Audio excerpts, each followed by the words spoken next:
once again to Final Drive TV. My name is Becky Arsham, and joining me today is Rick Nanini.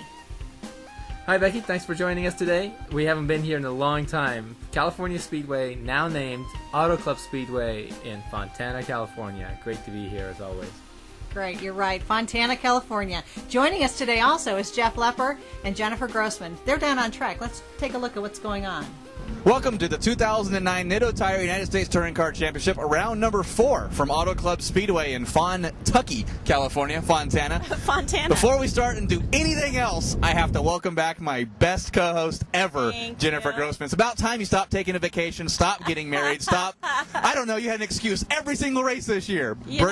Wedding shower, how'd that go? Everything. Oh, it was fantastic. Did you have thunder from down under? You know, we actually had a racing-themed wedding, if you can believe that. Wow. We did it all in Gulf colors. It was fantastic.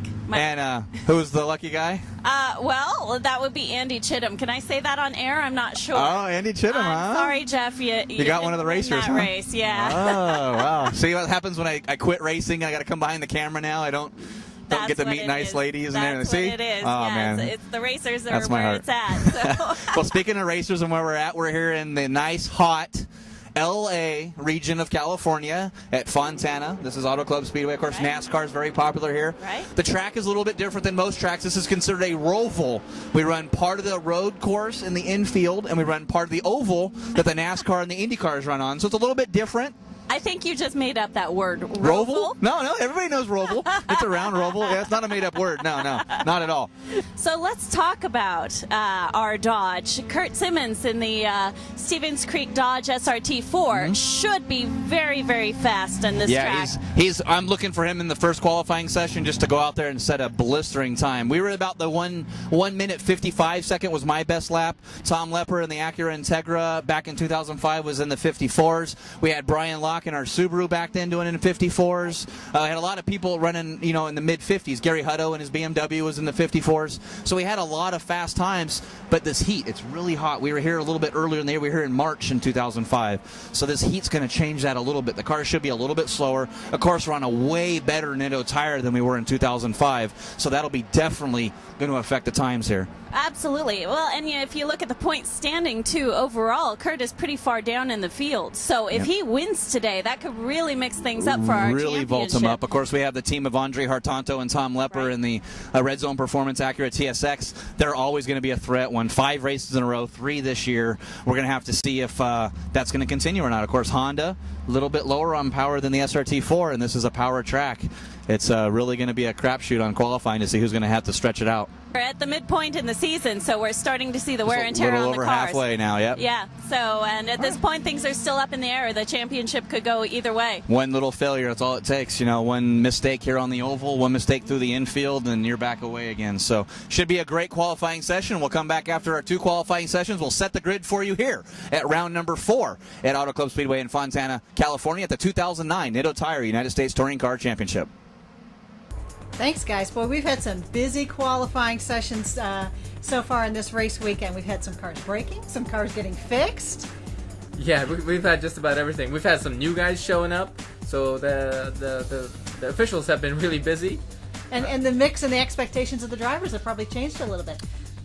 Let's get back and down. there are some surprises. Let's get back down to Jeff and Jennifer, see if they've got to say after these qualifying sessions. Well, thanks, guys. Well, we're back here now Sunday afternoon. Same temperatures, same sun, same blistering hot stuff. It's consistent. We've had 2 qualifying sessions, and things got changed up a little bit.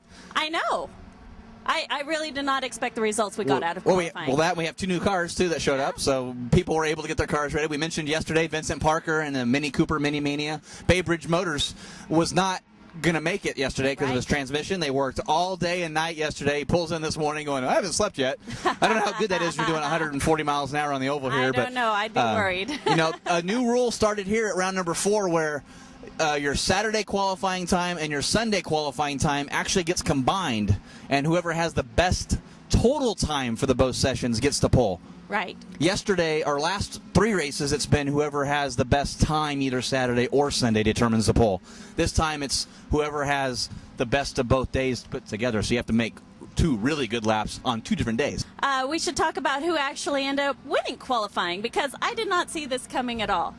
Well, yeah, I didn't see it coming at all, too. We mentioned it yesterday, of course. Your new husband's on the pole. Yesterday, he was actually third quickest, but with the qualifying times today, he had the best time today at a 1:54. Yesterday had a 1:57. That gave him a total time of 2 minutes or 232 seconds. Right. .828.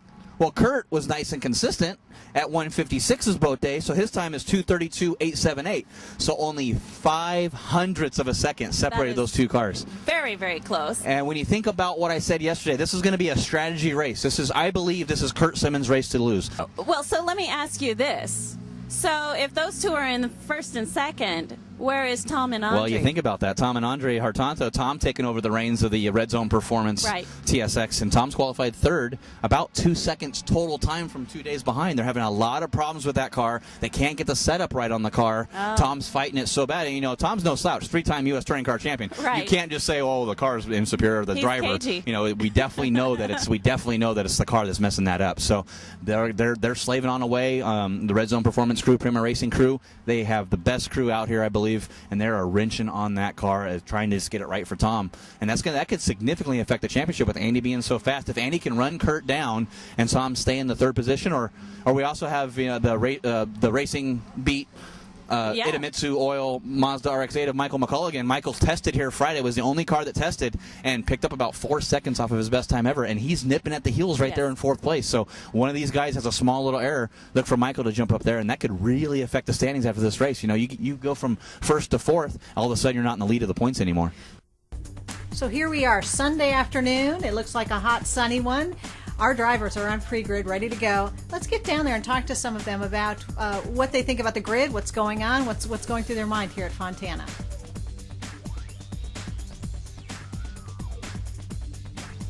Well, we've basically just to survive, honestly, at this point. We've done a lot of work on the car. Some of those weekends you get out, roll the car off the trailer and everything works great, and that was not our situation this time. So just our speed looks really, really good. We just got to get out there and just kind of make the car last, and I think we'll do really well.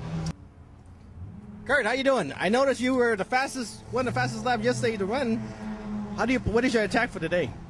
Well, we just got to beat this BMW in front of me up here. He's just about a second quicker, so we got to find out where that second is today.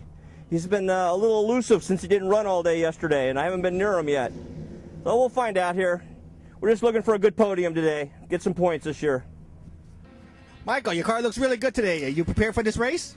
Yeah, definitely. We had a good test day on Friday, and things have gone good this weekend. No major problems, a few little issues, but overall we continue to get some good speed. So I think it's going to be a good race for me. Good luck there, Michael. Thanks, Al. So, Richard, what is your strategy for this race? We're going to keep running and let the rest of the teams attrition out. So, it's a hot day today. Tony, I know this is your first race down here in Southern California. What is your plan or strategy for this race? Not to overheat the brakes. That's one. It's a really fast track. It's the first time here, so I'm trying to save the brakes as much as I can.